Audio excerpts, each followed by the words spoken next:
Hello everybody, it's Wyvern here with another bit of Total War Warhammer 2 quick match gameplay.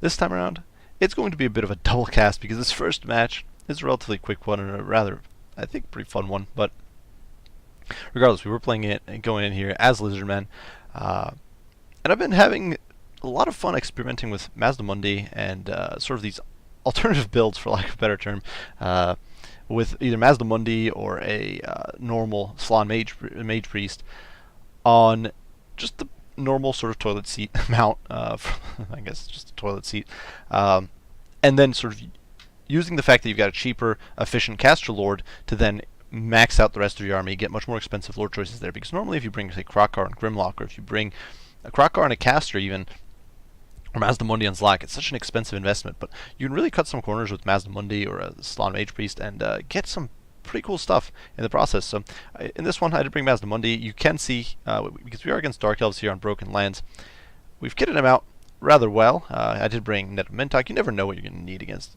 in my opinion, and he's got a very nice selection of spells. So we did bring Apotheosis, we brought Curse of the Midnight Wind, Harmonic Convergence, as well as Net of Mintok.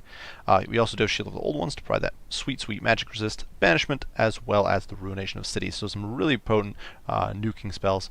And finally, here in the very here we do have the Sunburst Standard of Hexoatl. I do find that extra missile resist is always useful, especially against factions that can often bring a lot of missiles like Dark Elves. And of course, extra melee defense is never a bad thing, especially because it will help my anchoring Temple Guard here hold out a little longer. The two hero choices here are two King Chiefs, just to chip away at enemy lords, snipe down, say, Sisters of Slaughter, Witch Elves, those sorts of units. Even enemy Cold One Cavalry, they can chip away at them over time, and unless they're shut down by, say, Harpies, they'll do a rather good job of it. For our main sort of infantry contingent, we do have a single unit of Temple Guard, as well as a Skink Corps on either end, and then Skink Corps with Javelins on the flanks of that. Obviously, the Skinks are not going to hold for very long. They're simply there as a bit of a speed bump. The Temple Guard with Mazda are really the key anchor here, and I'm counting on them to hold the line. Two Chameleon Skinks are vanguard forward just to do a little bit of a harass, and they are being backed by quite a hefty cavalry contingent, so Horned One as well as Cold One Spear Riders on either end, and I do find these units to be very competitive. I've been having more and more fun and success with Horned Ones constantly. I've been playing them, using them more and more, and these guys are really, really strong.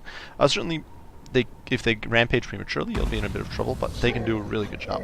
Over here, though, my opponent decided to go with a bit of a campy build. He did Vanguard deploy, or not Vanguard, but he set up his Death Hag rather far forward, probably because she's fairly tanky and she can dart back over the hill, and this way he could kind of get an idea of what I brought, and then pull back. So you can see the Chameleon Kings will do a little bit of poking. And my opponent's main contingent, it's a bit of a mixed bag. He's got this sort of Death Star build here. He's got the Blades of the Blood Queen, he's got Dread Spears, he's got Witch Elves, and probably his hope was that with this blob, he can kind of pile into my infantry line and then win. Because the Blades of the Blood Queen, they're going to decisively beat, say, Sarge Warriors or Temple Guard even.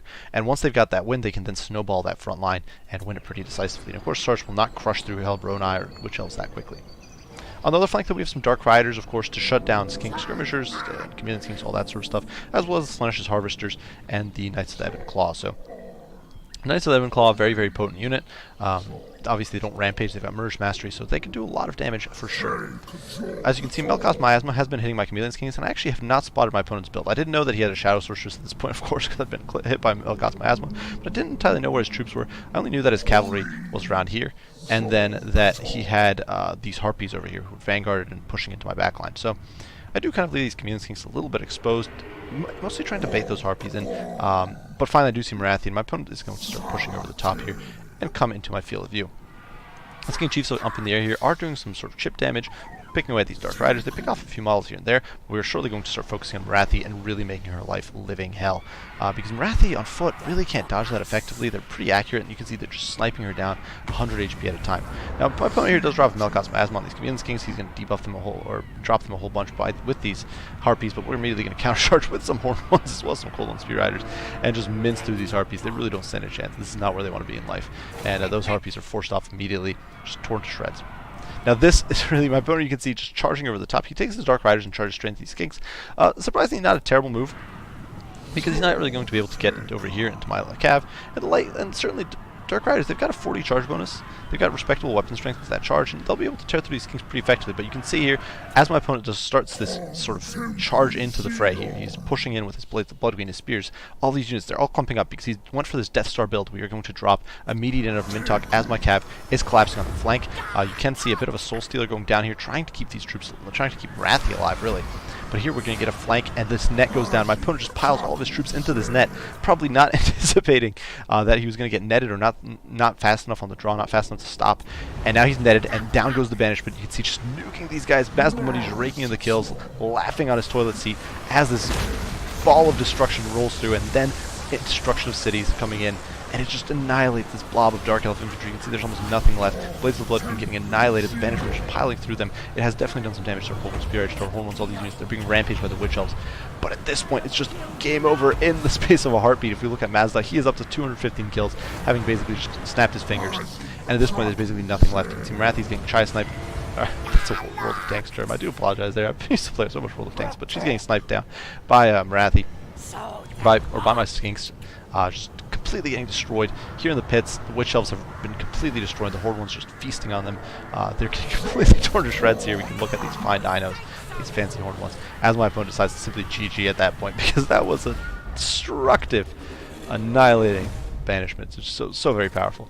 But that was not the match I wanted to demonstrate. It was just a very fun and quick match. The cavalry charge essentially shattered that, and with the of course, Mazda Bundy essentially knocking out a quarter of my opponent's army, maybe like a third, in a single cast, or a single series of casts.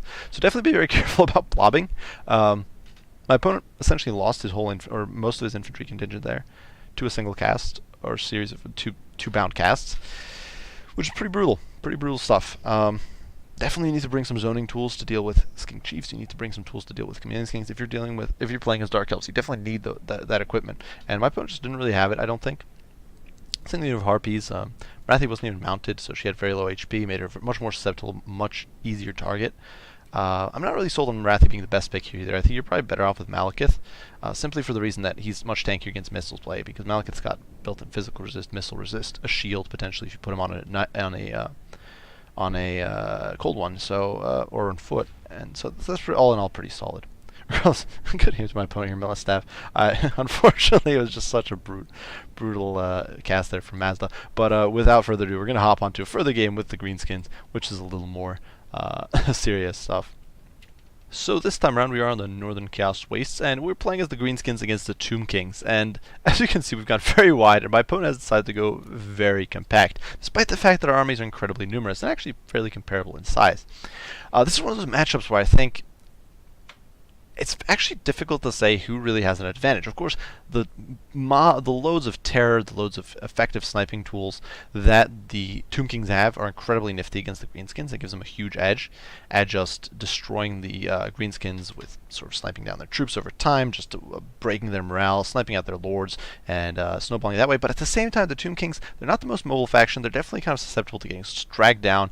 If your opponent brings nasty skulkers, they can snare you. If they bring boar boys, they bring... there's a lot of tools the Greenskins can bring to just tear down constructs rather quickly, to tear down enemy units rather quickly. So it's definitely a pretty tight matchup. And going into this one, I decided to go with, of course, Wordsack, the Baconator, the Hoglord, whatever you want to call him. He is kind of a go-to. He's just such a handsome lad. If he's on foot, he dances. Unfortunately, he does not dance, because Spleenerpa has not been taught to dance.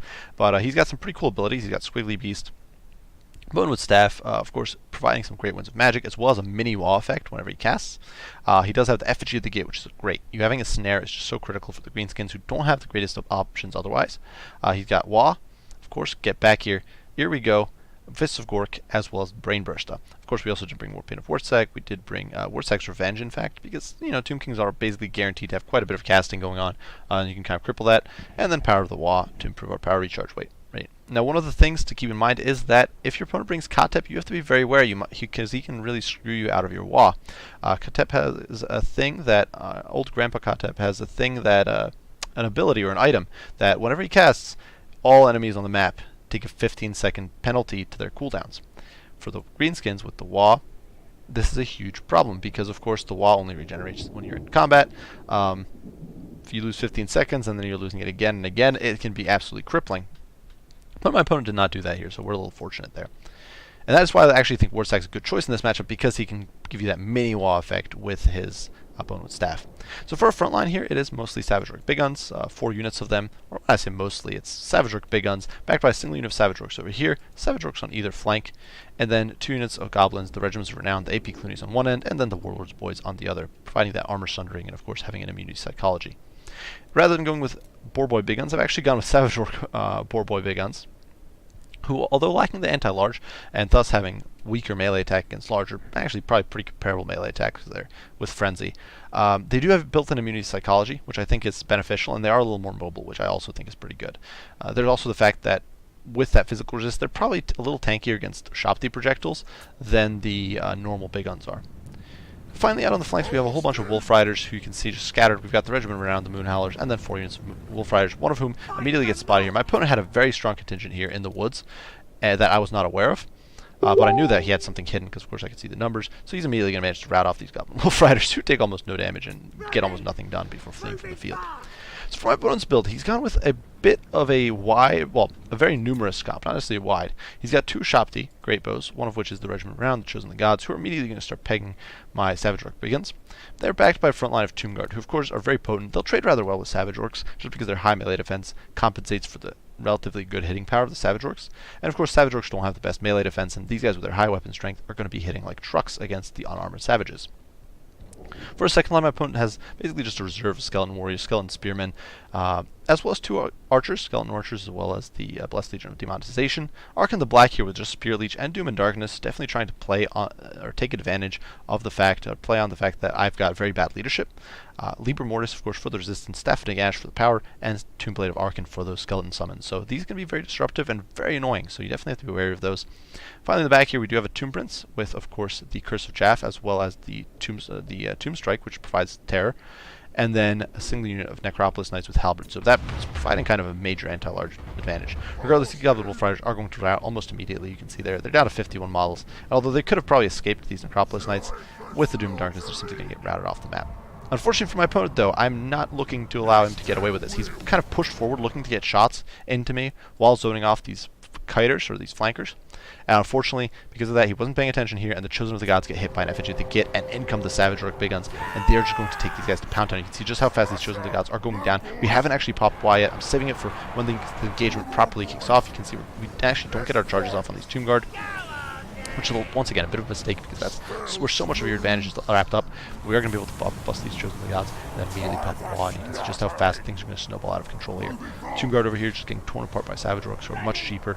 Not really necessarily meant for this, but with the backing of the Goblins, debuffing them, Tomb Guard is just going to go down like 9 pins, and in the meantime, the Savage Orc Big Guns are going to switch targets, get into these shots with Great Bows, bogged down by Goblin Wolf Riders, and tear them to shreds. So my opponent, in that moment where he was getting rid of, he was very focused on getting rid of those Wolf Riders, and in that moment, he's given me the opportunity to just do a major shutdown of this backline, just compromising everything. You can see these are shot with the Great Bows getting torn to shreds. Of course, these guys do have very high AP values, respectable, I suppose very high exaggeration, but they've got respectable AP values, and very good charge bonus and all that. They've got Frenzy and all that, so they're able to tear the Shopti down. Wurzag's going to pile through, actually, get into the backline. And now that Wall's expired, we drop into Here We Go, taking advantage of that extra mobility or extra melee attack. Unfortunately, though, a lot of troops bogged down here. Big mistake on my part. I should have been having them flanking much sooner.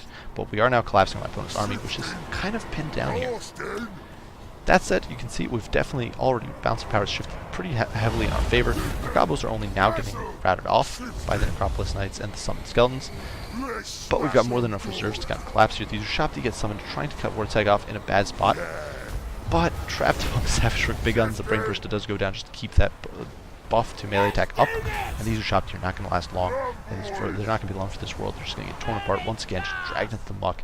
While on the flanks, we are going to get side charges in with the Goblins and start tearing these Skeleton Spears to shreds. Unfortunately, a little bad on the micro here with the Savage Orc Big Guns. I really should have put them out much sooner and prevented them from taking this much HP damage, because I could definitely have been much better on my micro here. There's no real excuse for that. Now, that said, these are Shopti. As they go down, my opponent is going to be able to stabilize here a little bit. Wah is gone.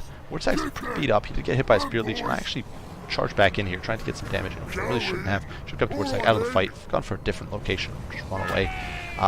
So definitely a little rough.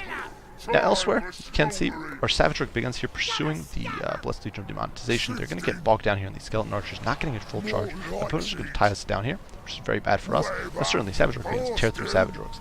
But it's going to be a bit of a messy process. It's going to take a little while. And although we will get some Baconators in the back of these guys, and it's definitely not the meatiest of charges, definitely not the most effective use, and it's definitely taking a lot. These guys are not the most efficient against infantry. So Savage Orc Big Guns will definitely doing, or Savage Orcs will definitely trying their best, just not really cutting it. Already the Cabo is getting a meaty charge here, just tearing into the Blessed Legion of Demonetization and just really able to slaughter him here. with their crummy spears. And these guys are doing surprisingly well. What you can see with the Bonewood Staff, with their melee attack up to 37, they're actually able to hit rather consistently, which compensates for all those terrible stats they've got. If we look elsewhere, you can see the Curse of Joff goes down, and this is completely rampaging army here. These guys have all lost their melee attack. Of course, Wartag is uncontrollable now, which means no spells, no buffs. But too little, too late. The Tomb Prince is getting torn down. Arkin is getting torn to shreds. Wartag's actually kept pulling to Arkin. Or despite the debuff, he's still going to be hitting him. And despite Arkin's best efforts here, the Tomb Prince is going to go down. And that's just going to leave really the Necropolis Knights, as well as single summon unit Selene Warriors, and a handful of troops down here in this pocket. But the Savage Orcs are doing a number of these Blessed Legion. They did get rid of the Wolf Riders, certainly, but now here in the pits, these Necropolis Knights are just going to drag down. Arkin has been slaughtered, and although these guys will definitely make an effort, Necropolis Knights are just not that good in melee. They're not going to be good in sustained melee here in Savage Orc Big Guns, and they will get dragged down. And that is going to be game for my opponent. And you can see here these few skeletons are still around because they don't disintegrate, but we'll fast forward through that. And Pyrrhic victory for the WA, for the Green Tide. So, good game to my opponent Reaper here. Definitely, I think, not a bad strat if you're trying to fight against Greenskins. You got some sniper ability. I do think Katep's better in this matchup, just for that niche of countering WA. Unless WA takes a significant rework, I think you always have to play with WA in mind with Greenskins. You have to have some sort of counter to it, or some way to counterplay it. I'm not sure this build really has that. It can absorb the attack, essentially. What I think my opponent should have done, probably, or tried to do perhaps, is try to bait my WA out a little more prematurely, perhaps with his spears, with his cheaper troops, and try to disengage. Instead, he lost most of his Tomb Guard very early on to that Savage Orc charge, despite the fact that I did not get my benefit of charge bonus, or did not have particularly good engagements. We were just able to swamp those Tomb Guard. The other problem, of course, was that the Ushabti got caught out, the Chosen of the Gods, and Ushabti Greatbow was getting almost nothing done before getting slaughtered by Savage Orc Big Guns and the Savage Orc Boarboy Big Guns. So, Savage Orc Boarboy Big Guns performing rather well, 96 and 58 kills, able to run amok like that. They definitely got a lot done. They were a good counter to the Ushabti. They're, of course, doing some good work against the Tomb Guard. These guys even gained a Chevron, so respectable stats or respectable results. You know, the Greenskins, the rest of them, they did okay. There's not much to say there. Wordsack, of course, MVP as usual with his constant buffs and snaring stuff, with his snaring troops, with his effigy and all that sort of stuff. But I definitely would consider bringing Katep if I were in Reaper's position. Just the fact that you can delay WA, that you can stall it, that you can give yourself a better, more comfortable engagement is, in my opinion, so nifty. And I think it makes it well worth it. But that might just be me. But it's definitely what I would recommend. You can then take the Greenskins on in a much more comfortable and efficient manner, I think. Otherwise, like I said, I don't think this build is particularly bad. The Ushabti Greatbows, yeah, just needs to protect him and needs to play, I think, a little more safer. He lost cohesion, and I think I basically took his army out in two pieces because he was too concentrated on the Wolf Riders. But regardless, and the Wolf Riders actually did rather well too, which is worth noting. But regardless, good game to my opponent here. I do hope you guys enjoyed the video. If you did, be sure to leave a like and subscribe below to keep up with additional content. If you have any comments, any criticism, any questions, any requests, anything like that, be sure to share them, and I will do my best to respond as soon as I can. As usual, I do appreciate you all for watching, and I will see you all in the next one. Bye for now.